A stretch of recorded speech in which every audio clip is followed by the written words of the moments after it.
to us being established, the closest certified NAB station was in Washington, D.C. So when we talk about pollen counts, there are some pollen counts that you can pull from Richmond.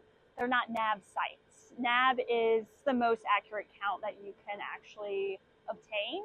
So that's really important for us at VCU, is making sure we have accurate data for our patients.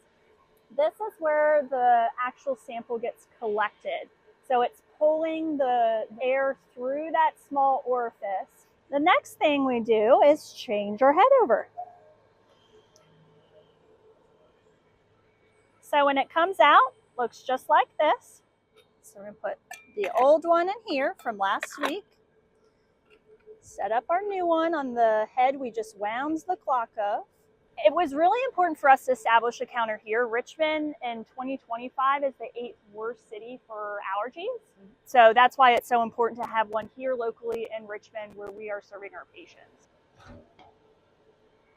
Attach it back in, and that's it. It does all the hard work for me. If you look really close, you can see some of the pollen that's stuck on there. First thing we do is remove this tape, and we actually cut these into segments and mount them on slides.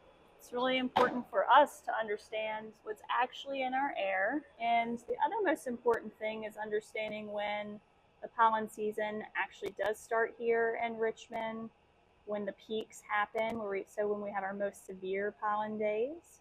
And then, of course, when our pollen season ends. Each pollen season, you have different types of pollen, so that's something that I can easily identify on the microscope because they do look different.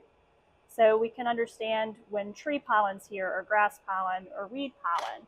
Some of our patients are allergic to all the pollen, or some other patients may just have one pollen type that they're allergic to. So it's helpful to know when it's actually here in our airstream so we can help guide their treatment on when they need to start medications. So I see pine, ash, these are all tree pollens, betula, there's some sort of big bug. There's a lot of debris from the road and just particulate matter from the air. So we have been seeing a lot of times our pollen seasons are shifting from what we used to think they traditionally were. We're having warmer climates, more CO2 in the air, so it can impact how the pollen interacts with our environment. So this is another way for us to really understand where our seasons lie.